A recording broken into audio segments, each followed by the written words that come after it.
சின்ன ஹெல்ப் பண்ண இந்த பத்தி இருக்குல்ல எடுத்து அறியாம லாஸ்ட்ல கொண்டு வச்சேன்.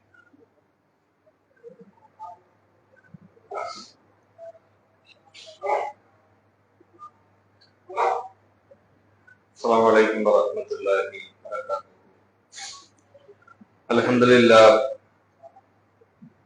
அல்ஹம்துலில்லாஹி நஹ்மதுஹு வ நஸ்தஈனுஹு வ நஸ்தக்ஃபிருஹு வ நஊது பில்லாஹி மின் ஷுரூரி அன்ஃபுஸினா வ மின் ஸய்யிஆத்தி அஅமாலினா. மை யஹ்திஹில்லாஹு ஃபலா முضில்ல லஹு வ மை யுضللஹு ஃபலா ஹாதிய லஹு. வஅஷ்ஹது அல்லா இலாஹா இல்லல்லாஹு வஹ்தஹு லா ஷரீக லஹு وأشهد أن محمدا عبده ورسوله أما بعد فقد قال الله تعالى في القرآن العظيم وفي الفرقان المجيد. أعوذ بالله من الشيطان الرجيم. بسم الله الرحمن الرحيم. يا أيها الناس اتقوا ربكم الذي خلقكم من نفس واحدة وخلق منها زوجها وبث منهما رجالا كثيرا ونساء واتقوا الله الذي تساءلون به والارحام ان الله كان عليكم رقيبا. قال نبينا صلى الله عليه وسلم كل بدعة ضلالة وكل ضلالة في النار. அளவற்ற அருளாளனும் நிகரற்ற பேரன்புடையவனும் ஆகிய எல்லாம் வல்ல அல்லாஹ்வின் திருப்பெயரை போற்றி புகழ்ந்தவனாக இந்த ஜும்மாவினுடைய முதல் உரையை ஆரம்பம் செய்கிறேன். கணிதற்குரிய எல்லாம் வல்ல அல்லாஹ் நல்லடியார்களே, இந்த வாரத்தினுடைய சிந்தனையாக ஆணவத்தால் அழிந்து போனவர்கள் என்ற தலைப்பின் கீழ் அதை சார்ந்த செய்திகளை இன்ஷா அல்லாஹ் நாம் குர்ஆன் ஹதீஸிலிருந்து அறிந்து கொள்ளவிருக்கிறோம். ஆணவத்தால் அழிந்து போனவர்கள் அப்படின்னா என்ன என்பது சார்ந்த செய்திகளை அறிந்து கொள்வதற்கு முன்னால் இந்த ஆணவம் அப்படின்னு சொன்னா என்ன அப்படின்னு தெரியாதவங்க யாரும் இல்லை, சொல்லிக் கொடுக்க வேண்டிய அவசியமும் இல்லை. பெருமை, அதற்கு இன்னொரு பெயர் ஆணவம். இந்த ஆணவம் என்பது நமக்கு மார்க்கம் என்ன சொல்லி தருது அப்படின்னு சொன்னா, இது நம்முடைய வீட்டில் அன்றாடம் நாம ஒரு குழம்பு வைக்கிறோம் அப்படின்னு சொன்னா, அந்த குழம்பினுடைய இறுதி முடிவாக தாளிப்பதற்கு பயன்படுத்தக்கூடிய ஒரு பொருள் கருவேப்பிலை, வெங்காயம், அதோடு உருண்டை உருண்டையா போடுவோமே கடுகு. அந்த கடுகின் அளவிற்கு கூட பெருமை கொள்வது உங்களுக்கு சொந்தமில்லை, அதற்கு நீங்கள் உரித்தானவர்கள் கிடையாது அப்படின்னு மார்க்க நமக்கு சொல்லித் தருகிறது. அல்லாஹ்வுடைய தூதர் அவர்கள் குறிப்பிட்டாங்க. இப்னு மஸ்ஊத் ரலியல்லாஹு அன்ஹு அவர்கள் அறிவிக்கக்கூடிய செய்தி முஸ்லிம்ல 148வது செய்தியாக பதிவு செய்யப்பட்டிருக்கிறது. அல்லாஹ்வுடைய தூதர் அவர்கள் சொன்னார்கள், யதுகுலுன் நார அஹதுன் ஃபீ கல்பிஹி மிஸ்கால ஹப்பதி கர்தலின் மின் ஈமான். அல்லாஹ்வுடைய தூதர் அவர்கள் சொன்னார்கள், யாருடைய உள்ளத்தில் கடுகு மணி அளவு அணு அளவு ஈமான் இருக்கிறதோ அவரு சொர்க்கத்துல நுழைவார். சொர்க்கத்தில் நுழையாமல் இருக்க மாட்டார் அப்படின்னா நுழைவார். வலா யதுகுலுல் ஜன்னத அஹதுன் ஃபீ கல்பிஹி மிஸ்கால ஹப்பத்தின் கர்தலின் மின் கிப்ரியா. அல்லாஹ்வுடைய தூதர் சொல்றாங்க, யாருடைய உள்ளத்தில் அணு அளவு பெருமை இருக்குமோ, கடுகு மணி அளவு பெருமை இருக்குமோ அவர் சொர்க்கத்துல நுழைய மாட்டார், அப்படின்னா நரகத்துக்கு போவார் அப்படிங்கிறத அல்லாஹ்வுடைய தூதர் சொல்றாங்க. அணு அளவு கடுகு மணி அளவு ஈமான் உள்ளவர் நரகத்தில் நுழைய மாட்டார், கடுகு மணி அளவு பெருமை உள்ளவர் சொர்க்கத்தில் நுழைய மாட்டார், இப்படி அல்லாஹ்வுடைய தூதர் சொல்றாங்க. அப்படின்னா இந்த பெருமை என்பது மனிதனாகப்பட்ட படைப்புகளுக்கு சொந்தமானது கிடையாது, யாருக்குமே சொந்தம் இல்லை. ஆனா இன்றைக்கு அந்த பெருமையும் ஆணவமும் மனிதர்களிடத்தில் மிக அதிகமாகவே ஊறி திளைத்திருக்கக்கூடிய ஒரு காட்சியை பார்க்கிறோம். ஒரு 25-30 ஆண்டுகளுக்கு முன்னால் இந்த பெருமை அகந்தை என்பது காலங்காலமாக இருந்தாலும் ஒரு குறிப்பிட்ட சில நபர்களிடத்தில் மிக அதிகமாக இருக்கும். ஒரு 30-35 ஆண்டுகளுக்கு முன்னாடி இருந்த சினிமாக்களினுடைய நாடகங்களினுடைய தாக்கங்கள் இன்றைக்கு மொபைல் போன்களிலே உட்கார்ந்து பார்க்கக்கூடிய நிலைக்கு வந்திருக்கிறதா இல்லையா? சினிமாவிலேயே சொல்லிக் கொடுக்கிறார். ஒரு நேரத்துல பெரியவர்கள், அதே மாதிரி வயதில் மூத்தவர்கள், கல்வியாளர்கள், தாய் தந்தையர்கள் எல்லோரையும் மதிக்க வேண்டும் என்கிற எண்ணம் என்கிற பண்பு எல்லோருக்குள்ளும் ஓரளவுக்கு இருந்தது. ஆனா இன்னைக்கு சினிமாவிலே சொல்லிக் கொடுக்கிறார், வயதான ஆட்கள், வயதான பாட்டிமாரு, தாத்தாமாரா இருந்தா கூட அவர்களை சிறுவர்களாக இருக்கக்கூடியவர்கள் சின்ன சிறு பசங்களை என்ன பண்றாங்கன்னா, வாடா போடா, போல வாழ, இப்படி போடி வாடி அப்படின்னு பேசுகிற அளவுக்கு, கணவனை நீ வா போ, வாழ போல அப்படின்னு பேசுகிற அளவுக்கு இந்த மாதிரி அவமரியாதைக்குரிய விஷயங்களை இன்றைக்கு நவீன சினிமாக்களும் அந்த மீடியாக்களும் அதை சொல்லிக் கொடுத்து ஊறி திளைத்திருக்கிற காரணத்தால் அது இன்றைக்கு பரவலாக பரவி போய் கிடக்கிறது. அப்ப இந்த பெருமையும் அகந்தையும் என்ன செய்யுது அப்படின்னு சொன்னா, சிறுவர்களுடைய உள்ளத்திலும் பதிய வைத்து அதை நடைமுறை வாழ்க்கைக்குள் நடைமுறைப்படுத்துகிற நிலைமைக்கு இன்றைக்கு காலம் போய் கொண்டிருக்கிறது. ஆனா மார்க்கம் என்ன சொல்லுது அப்படின்னா, இந்த பெருமை என்பது கடுகு மணி அளவு கூட உங்களுக்கு இருக்கக்கூடாது.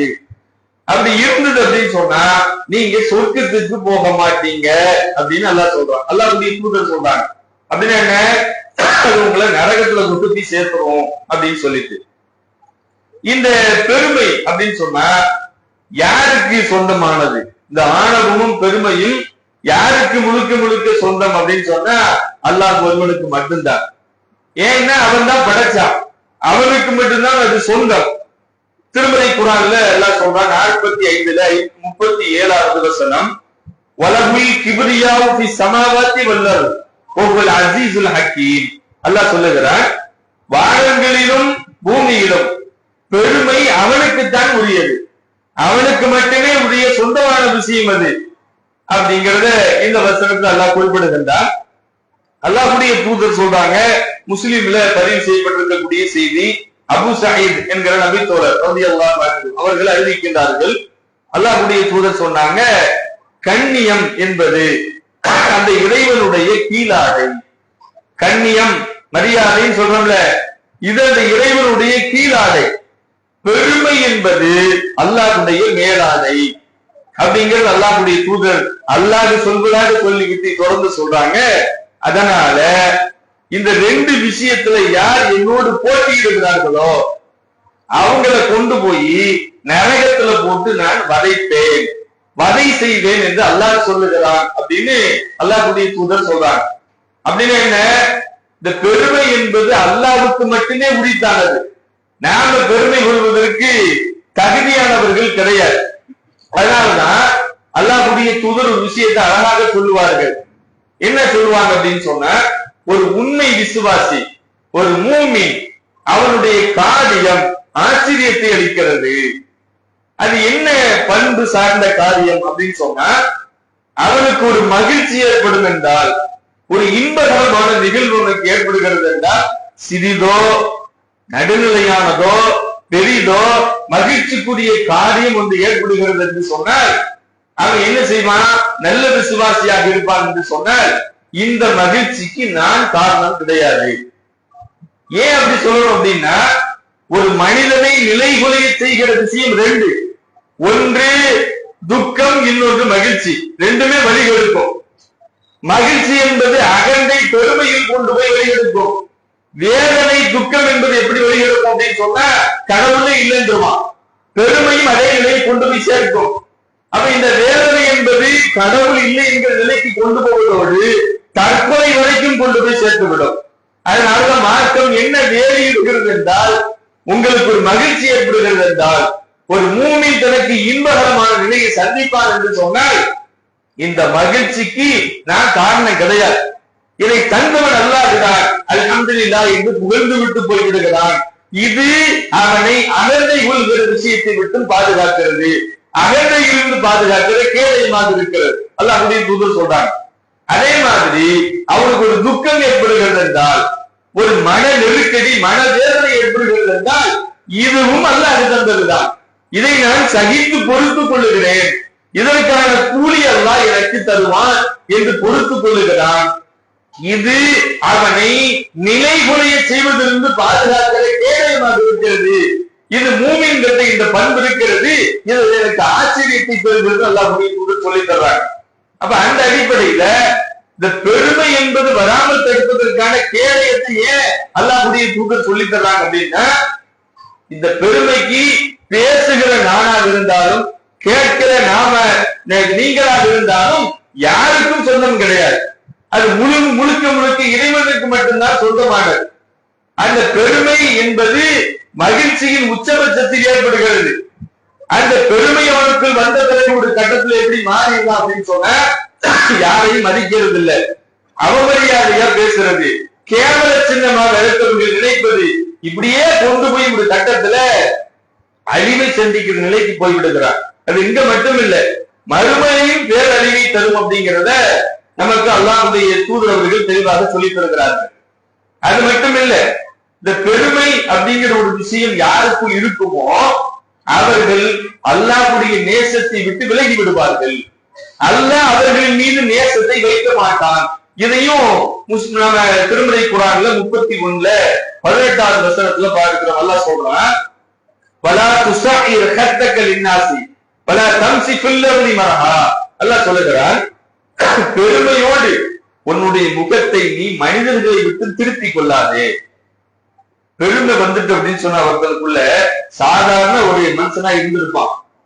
அவனை எல்லாரும் சேர்ந்து, இப்ப நகராட்சி தேர்தல் வருது, இதுல நீ கவுன்சிலரா இல்ல அப்படின்னு எல்லாரும் சேர்ந்து முதல்ல மாட்டேன்னுவான், இல்ல அதுக்கு சரிப்பட்டு வராதுன்னுவான். சாதாரண மனுஷனா இருந்திருப்பான், நல்லவனா இருந்திருப்பான், அவனை சக்திக்கு உட்பட்டு எல்லாத்துக்கும் ஹெல்ப் பண்ணிருப்பான். நல்ல பையனா இருக்கானே, எல்லாத்தையும் ஹெல்ப் பண்றான், கஷ்டப்பட்டவனா இருக்கான், எல்லாருடைய கஷ்டத்தையும் புரிஞ்சுக்குவான் அப்படின்னு நீங்க தீர்க்கமான ஒரு முடிவை எடுத்தவனை முன்னிறுத்துவீர்கள். அவன் என்ன பண்ணுவான், ஜெயிச்சு வந்த பிறகு கொஞ்ச நாள் அப்படியே ஓடும். பிறகு அவனுக்குள் நிலைமைகள் மாறும். அங்க இருக்கக்கூடிய சில காட்சிகள் அவனை மாற்ற துடிக்கும், மனம் மாறும். ஏழ்மையாக இருந்தவருடைய கைகளில் செல்வம் புரளும். ஏன்னா இன்னைக்கு அரசியல் அப்படித்தான் இருக்கு. நல்லவனா இருக்கவனையும் அயோக்கியனா மாத்திரும். ஏன் அப்படின்னா அதுக்குள்ள போனாலே இது சாக்கிறதா, மூழ்கித்தான் ஆக வேண்டும். இல்ல நான் கரெக்டா இருப்பேன், நேர்மையா இருப்பேன் அப்படின்னா அங்க இருக்க முடியாது. அதற்குள் லஞ்சம் வாங்க வேண்டும், நிறைய மோசடிகள் செய்ய வேண்டும். அதற்குள் மூழ்கி விட்டான் என்றால் பணபலம் அவனுக்கு கூடும், பதவி பலம் கூடுகிறது. அதை வரை அவன் அந்த நிலை அடைகிற வரைக்கும் மக்கள் அவன் மேல் வைத்திருந்த அபிமானம் கொஞ்சம் கொஞ்சமாக தகர்க்கப்படும். எப்படி? மக்கள்கிட்ட மூஞ்சி கொடுத்து பேச மாட்டான், கண்டுக்க மாட்டான். இப்ப எல்லாரும் சேர்ந்து உன்னை கவுன்சிலர் ஆக்கணும், நீ நல்ல பையனா இருக்க, செய்வன் தானே உன்னை உருவாக்கணும், அது எல்லாம் ரைட்டு தான் அப்படின்னு என்ன செய்வான் அப்படின்னா அப்படியே நம்முடைய பேச்சுக்களை தட்டி கழித்து அவமரியாதை செய்து கண்டுகொள்ள மாட்டான். ஒரு பெருமை, ஒரு அகந்தை, சட சடன்னு கஞ்சி போட்ட வேட்டி, ஒரு சட்டை, அப்படியே தோரணையா ஒரு கார், ஒரு பைக்கு, ஒரு பிரைஸ்லெட், ஒரு வாட்சி, ஒரு கண்ணாடி போட்டுட்டு அப்படியே அலைவான். சலாங்கன்னா கூட பதில் இருக்காரு. அந்த ரேஞ்சுக்கு போயிடலாம்ல. அல்லாஹ்வுடைய தூதர் இந்த வசனத்தை சொல்றாங்க, பெருமையோடு ஒரு முகத்தை மனிதர்களை விட்டு திருப்பிக் கொள்ளாதே, அப்படி போகாத. அதுக்கு நீ சொந்தக்காரன் கிடையாது. பூமியில் பெருமையாக நடக்காதே, கெத்துல அப்படியே நெஞ்சு நிமித்திக்கிட்டு திமிர்ல நடக்காத. அகப்பெருமைக்காரர்கள், ஆணவக்காரர்கள் யாரையும் அல்லாஹ் நிச்சயமாக நேசிக்கவே மாட்டான். அல்லாஹ்வுடைய நேசம் கிடைக்கிறது அப்படிங்கிறது சாதாரண விஷயம் கிடையாது, மிகப்பெரிய பேர் உள்ளது. அந்த நேசத்தை நாம் எப்படி அடைந்து கொள்ளலாம் என்றால், வாழ்கிற காலத்திலும் மரண தருணத்திலும் மன்னரை வாழ்விலும் மறுமையிலும் அதை முன்னே விசுவாசிகள் அடைந்து கொள்வார்கள். அந்த நேசம் வேண்டாம் என்பவர்கள் பெருமையை கை கொள்ளலாம். இதுதான் மார்க்கம் நமக்கு சொல்லித் தருகிறது. அதே போல எடுத்துக்கிட்டோம் அப்படின்னு சொன்னா, ஆணவக்காரர்களுக்கு அந்த பெருமையை தனக்கு சொந்தமாக நினைத்துக் கொண்டு அலைபவர்களுக்கு அல்லாஹ் சொல்றான் 17:37, பலா தம்சிக்குல் அருளி மரஹா இன்னக்கலன் துஹரிக்கல் அருள பலன் தபுலுகல் ஜிபால தூளா. அல்லாஹ் கேட்கிறான், பூமியில் கருவத்தோடு நடக்காதீர்கள், பெருமையில திமிர்ல அலையாத. சொல்லிட்டு அல்லாஹ் சொல்றான், நீ பெரிய கெத்து நினைக்கிறிய, உன்னை பெரிய இவன் நினைக்கிறிய, உன்னை விட்டா யாரும் மிஞ்ச முடியாது. ஒரு பழமொழி சொல்லுவாங்க தெரியுமா, கல்யாண வீட்டுல மாப்பிள்ளையும் நான் தான், செத்த வீட்டுல குணமும் நான் தான். எங்கெல்லாம் முக்கியமான தருணங்கள் 4 பேர் கூடா கூட அந்த இடத்துல இவனை பெருசா காட்டிக்குவான், இவன் தான் இவனை முக்கியத்துவப்படுத்திக்குவான். இப்படியே இருக்கா தெரியுமா. அந்த மார்க் என்ன சொல்லுது அப்படின்னா, அப்படி கருவத்தோட நடக்காது, அந்த பெருமை உனக்கு தகுதியானதல்ல சொல்லிட்டு சொல்றான் அல்லாஹ். பெருசா உன்னை நினைச்சுக்கிட்டு போறல, நீ பூமியை பிளந்து மலைகளின் உயரத்தின் அளவை அடைய முடியாது அப்படின்னு நினைச்சோம். ரொம்ப பெருசா உன்னை நினைச்சுக்கிற, பெரிய கெட்டுன்னு நினைக்கிற, பூமியை பிளந்து உள்ள பெய்தியாடா, மலையளவுக்கு உன்னால போக முடியுமா? ஒண்ணுமே கிடையாது, உன்னால இயலாது. பூமிக்குள்ள போனா ஒரு குறிப்பிட்ட தூரம் வரைக்கும் போகலாம். ஒரு குழிய தோண்டி அந்த குழிக்குள்ள அவனை உட்கார வச்சு மேல ஒரு தகரத்தை போட்டு மூடி, மண்ணை போட்டு மூடிட்டோம் அப்படின்னா எவ்வளவு நேரத்துக்கு இருப்பான்ல, மூட்டி மூட்டி செத்து போயிருவான்ல. அதுக்காக சொல்றான், உனக்கு எதுக்கு பெருமை, உனக்கு எதுக்கு பெருமை, இவ்வளவுதான ஒரு நிலைமை, பூமியை போல உள்ள போயிட முடியுமா? நீ அதற்கு சொந்தக்காரனு கிடையாது, அல்லாஹ் மட்டும்தான் அந்த பெருமைக்கு சொந்தக்காரன்.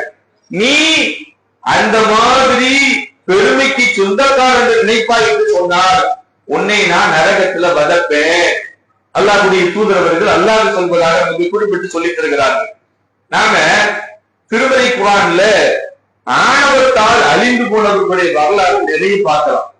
அது எல்லாத்தையும் இந்த ஜும்மாவுடைய மொத்தமா சொல்லிட முடியாது, ஒரு சில செய்திகளை பார்க்கலாம். காரூன், அவனை பத்தி உங்களுக்கு தெரியும். 2 பேர் வாழ்ந்தான், ஒருத்தர் ஃபிரௌன், இன்னொன்னு காரூன்.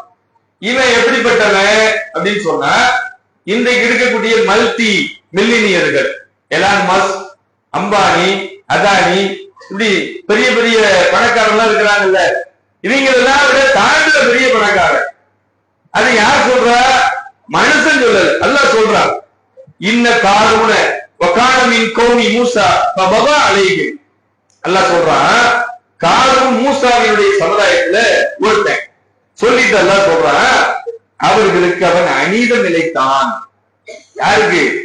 அந்த மக்களுக்கு அநீதமிழைத்தான், அவனுக்கு கருவூலங்களை வழங்கினோம், மிகப்பெரிய செல்வத்தை வாரி கொடுத்திருந்தோம். அவற்றின் சாவிகளை சுமப்பது வலிமையான கூட்டத்திற்கே சிரமமா இருக்கும். அப்படிப்பட்ட செல்வத்தை கொட்டி கொடுத்திருந்தோம். கசானாக்களுடைய சாவி, பெரிய பெரிய குடோன்கள், அதில் நிறைய செல்வ செழிப்புகள் உள்ளே கூட்டி கிடக்கிறது. அந்த குடோன்களினுடைய சாவிகள் இருக்கிற கசானாக்களினுடைய சாவி, அதை சுமப்பது கட்டுடலுடைய வலிமையான கூட்டத்திற்கு சிரமம். அப்ப எந்த அளவுக்கு பெரிய கோடீஸ்வரன் பாருங்க. அப்படி நாம செல்வத்தை அவனுக்கு கொடுத்திருந்தோம். கொடுத்துட்டு அல்லாஹ் சொல்றான், அந்த ஊர்ல இருந்த மக்கள் இருக்கிறாங்கல்ல, அவன்கிட்ட நிறைய விஷயங்களை பேசுறான்.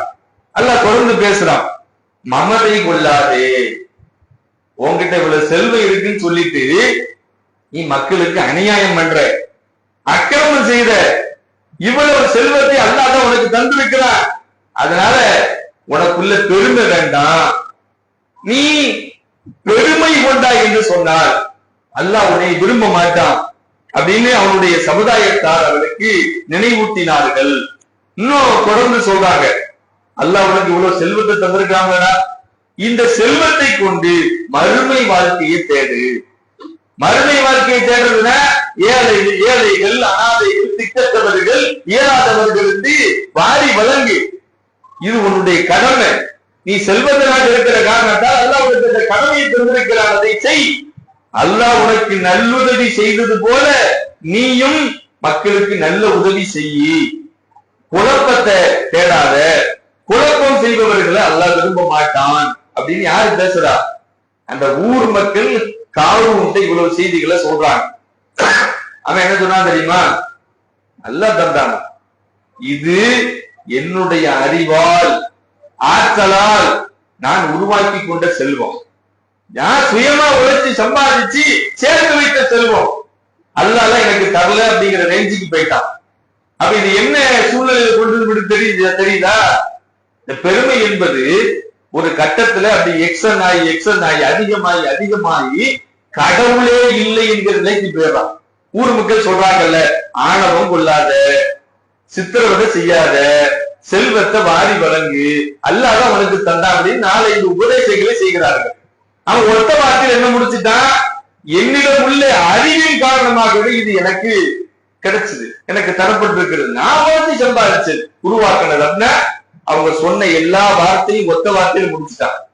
கடவுளே இல்லை என்கிற பெருமை அகந்தை அவனுக்குள் ரத்தத்தில் ஊறி திளைத்து விட்டது. அல்லாஹ் சொல்றான், அதே இவனை விட அதிக வலிமையும் ஆள்பலமும் கொண்ட பல தலைமுறைகளை நாம் அளித்திருக்கிறோம். இவன் என்ன நினைச்சுக்கிட்டு இருக்கிறான்னு அல்லாஹ் கேட்கிறான். திருமறை குர்ஆன்ல நம்ம பார்க்கலாம், 28ல 76ல இருந்து 78 வரைக்கும் அல்லாஹ் இதை பத்தி பேசுகிறான். இப்போ இந்த ஊர் மக்கள் அவன்கிட்ட பேசுறாங்கல்ல, அவன் அதுக்கு இறைமறுப்பிற்கு தகுதியான வார்த்தைகளை பேசுறான். இப்ப பதிலுக்கு அல்லாஹ் என்ன செஞ்சான்? அல்லாஹ் சொல்றான் திருமறை குர்ஆன்ல 28ல 81 இது பத்தி பேசுகிறது. ஹஸப்னா பிஹி வபிதாரிஹி வபிதாரிஹில் அருள வமா கான லஹு மின் ஃபியத்தின் யன்சுருனஹு மின் துனில்லாஹ். அல்லாஹ் சொல்றான், அவனை அவனது வீட்டோடு சேர்த்து பூமிக்குள் புதைய செய்தோம் சொல்லிட்டு அல்லாஹ் சொல்றான், அல்லாஹ்வை தவிர்த்து உதவி செய்கிற ஒரு கூட்டமும் அவனுக்கு இல்ல, உதவி செய்யறதுக்கு தகுதியானவனும் அவன் இல்லைன்னு அல்லாஹ் சொல்லி காட்டுறான். எதனால அப்படி அவனுக்கு அந்த அழிவு நேரிட்டது? பெருமை, அகந்தை. அதனாலதான் நம்முடைய வாழ்வில் அன்றாடம் நாம ஒரு தொழில் செய்யறோம்னு வச்சுக்கிடுங்க, அந்த தொழில்ல ஒரு நாளைக்கு நல்ல விற்பனை நடந்திருக்கும், ரொம்ப மகிழ்ச்சியா இருக்கும். நீங்க வீட்டுல இருந்து வரும்போது இன்னைக்கு என்ன நடக்க போதோ, வியாபாரம் எப்படி இருக்குமோ நினைச்சிட்டு வருவீங்க. கடையோ தெரு வியாபாரமோ ஏதோ ஒண்ணு. ஆனா இன்னைக்கு வியாபாரம் ரொம்ப செழிப்பு. நீங்க எப்போதும் பண்றதை விட கூடவே கொஞ்சம் எக்ஸ்ட்ரா பொருளாதாரம் கிடைச்சுன்னு வச்சுக்கிடுங்க. என்ன செய்யணும் தெரியுமா? நல்ல மூமினா இருந்தா அல்ஹம்துலில்லாஹ், அல்லாஹ் தான் தந்தா எனக்கு அப்படி நினைச்சு அல்லாஹ்வை புகழ்ந்து விட்டு போய்விட்டோம் என்றால் பிரச்சனை இல்லை. ஆனா அது என்ன பண்ணும் தெரியுமா? எல்லாருமே உணர்ந்திருப்போம். நாம நம்மளோட வாழ்வியல் தொழில் பொருளாதாரம் சார்ந்து தொழில் செய்கிற போது ஒரு நாளைக்கு லாபம் கூடிருச்சு அப்படின்னு சொன்னா ஜிவ்வுன்னு ஒண்ணு ஏறும். என்னது? சைத்தானுடைய இன்ன சைத்தான எதிரி அமர்ந்திர தண்ணி. சைத்தான் உங்களுடைய வெட்ட நாணங்களோடு பின்னி பிணைந்து ஓடிக்கொண்டிருக்கிறான் அல்லாஹ் அப்படி சொன்னாங்கல்ல. அப்படியே ஒரு கருவம் அல்லாஹ் நினைக்கிறதுக்கு மறக்கடிக்க செய்கிற வார்த்தைகளை மனசுக்குள்ள போடுவான் சைத்தான். இன்னைக்கு வியாபாரம் ரொம்ப பெரிய லெவல்ல நடந்திருக்கு, பரவாயில்ல, அப்படி இப்படின்னு அதை நோக்கியே சிந்தனைகளும் எண்ணங்களும் போகுமா? அப்படி ஒரு போதை. எங்க போற? நம்ம நாமளே அதை ஸ்டாப் பண்ணி நிப்பாட்டி இது நமக்கு தகுதி கிடையாது, அல்லாஹ் அன்னைக்கு தந்திருக்கிறான். ஆனா அதே ஒரு நாள் வியாபாரம் இல்லைன்னு வச்சுக்கிடுங்க, மூஞ்சி அப்படியே சுருங்கிடும், காய்ஞ்ச திராட்சை பழம் மாதிரி, கிஸ்மிஸ் பழம் இருக்குல்ல அந்த ரேஞ்சுக்கு போயிடும். வீட்டுல வந்து எரிஞ்சு விடுவான், ஊழியத்தை எரிஞ்சு விடுவான், பொதுமக்களை எரிஞ்சு விடுவான். அந்த ரேஞ்சுக்கு போறது அல்லாஹ்வை கடிச்சுக்குவான். என்ன இன்னைக்கு ஒண்ணு வியாபாரமே இல்லை, அல்லாஹ் முடிச்சு பார்க்க மாட்டேக்கானே அப்படின்லாம் கோபப்பட்டு அந்த வார்த்தை இறைவெளிப்புக்கு மறுப்புக்குரிய வார்த்தையாக மாறிவிடுகிறது. அதனாலதான் என்ன சொல்லுது அப்படின்னா, மார்க்கம் மகிழ்ச்சிக்கு அல்லாஹ்வை நன்றி செலுத்து, துக்கம் என்றால் பொறுத்துக்க. அல்லாஹ் தந்தான், அதை தந்தவனை இதையும் தந்திருக்கிறான், இது நீ பொறுத்து கொண்டா என்று சொன்னால் நீ தப்பிச்ச. ஆனா காரூனுடைய நிலையை பாருங்கள், அவன் பெருமை கொண்டான், அகந்தை பேசினான், அவன் வீட்டோட சேர்த்து சமாதியாக்கிட்டான் சொல்றான். அப்போ இந்த பெருமை என்பது முழுக்க முழுக்க நமக்கு உரித்தானது கிடையாது, அல்லாஹ்விற்கே அந்த பெருமை என்பது சொந்தம் என்பதை நாம் இந்த வசனங்களின் வாயிலாக, செய்தியின் வாயிலாக நாம் அறிந்து கொள்கிறோம். அஸ்ஸலாமு அலைக்கும்.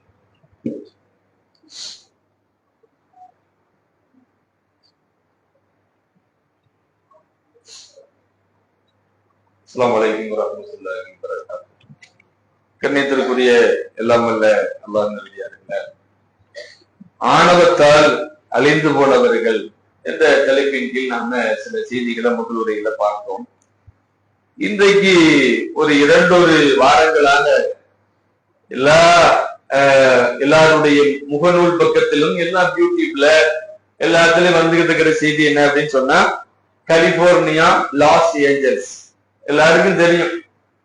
அது பற்றி எரிந்து இன்றைக்கு வரைக்கும் அதனுடைய தாக்கம் இருந்து கொண்டேதான் இருக்கிறது. ஒரு விஷயம் என்ன தெரியுமா, இந்த முஸ்லிம்களை பொறுத்த மட்டும் மறுமையை மட்டுமே நம்பி இருக்கிறான், மறுமையின் கூலிதான் மிகப்பெரியது என்பதை தெளிவாக தெரிந்திருக்கிற காரணத்தால் பாதிக்கப்பட்டு எரிந்து சொத்துக்கள் எல்லாம் நாசமா போய் தெருவில் கிடக்கிறான். ஆனா அவனுக்கு உதவுறது யாரு தெரியுமா? நம்மால் தான் போய் நிற்கான், முஸ்லிம் தான். களத்துல இறங்கி சாப்பாடு, தண்ணி, அத்தியாவசிய பொருட்கள், மருத்துவ தேவைகள், பாருங்க அங்கே இருக்கக்கூடிய இஸ்லாமியர்கள் தான் களத்தில் இறங்கி உதவிகளை செய்து கொண்டிருக்கிறார்கள். அப்ப இது ஒரு பக்கம். இப்படி எரிஞ்சு போய்கிட்டு இருக்குத, இந்த எரிஞ்சு போன விஷயத்துல நிறைய மீடியாக்களின் வாயிலாக நம்ம அறிந்து கொள்ளுகிற செய்தி என்ன தெரியுமா? அதாவது அந்த மரங்கள் எரிகிறது, பச்சை மரங்கள் எல்லாம் எரிந்து போகிறது, வானளாவிய அளவிற்கு உயர்ந்த கட்டிடங்கள் எரிகிறது அப்படின்னு சொன்னா கொஞ்சம் ஆச்சரியமா தான் இருக்கு. கீழே இருந்து தீ அப்படியே ஜிப்புன்னு ஏறி போய்கிட்டே இருக்கு. அவன் ஹெலிகாப்டர்ல இருந்து தண்ணீரை கொண்டு தெளிக்கிறான், ரசாயனத்தை தெளிக்கிறான், ஃபயர் சர்வீஸ் வாகனங்களை கொண்டு வந்து தண்ணியை தெளிக்கிறான். அது கொஞ்சம் மட்டுப்படுத்தி திரும்ப எரிய ஆரம்பிக்கிறது. அப்படியே கலிபோர்னியா, அதே மாதிரி லாஸ் ஏஞ்சல்ஸ்ல இருந்து கலிபோர்னியா அப்படியே என்ன செய்யுது அப்படின்னா எக்ஸ்டன் ஆகி போய்கிட்டே இருக்குது. இதுல ஒரு விஷயம் என்ன அப்படின்னா, அமெரிக்கா என்றால் வல்லரசு, அணு ஆயுதத்தை தாண்டிய ஆயுதங்கள் எல்லாம் எங்களிடத்தில் இருக்கிறது, எங்களை யாரும் ஆட்டி படைக்க முடியாது அப்படிலாம் இருமாப்பு, அகண்ட, திமிரு, ஆணவம், பாதிக்கப்பட்ட மக்கள் நினைச்சு நம்ம சந்தோஷம் படல, தெளிவா சொல்லிடுறேன். அப்படிலாம் மகிழ்ச்சி அடைறதுக்கு மார்க்கம் சொல்லி தரவே இல்லை. பாதிக்கப்பட்ட மக்கள் நினைச்சுனா எந்த அளவுக்கு அப்படின்னா, ஒரு முஸ்லிமான சகோதரன் நமக்கு துரோகம் இணைத்திருந்தால் கூட அவன் நாளைக்கு கடுமையான நோயில் ஒரு பாதிப்பில் பாதிக்கப்பட்டு கிடைக்கிறார் என்றால் நம்முடைய மனம் வெறுப்புகிறது, அவனுக்காண்டி துவா செய்யறோம். அப்படிதான் மார்க்க சொல்லி தருது, அப்படித்தான் நம்மளை வாழ்த்திருக்கிறது.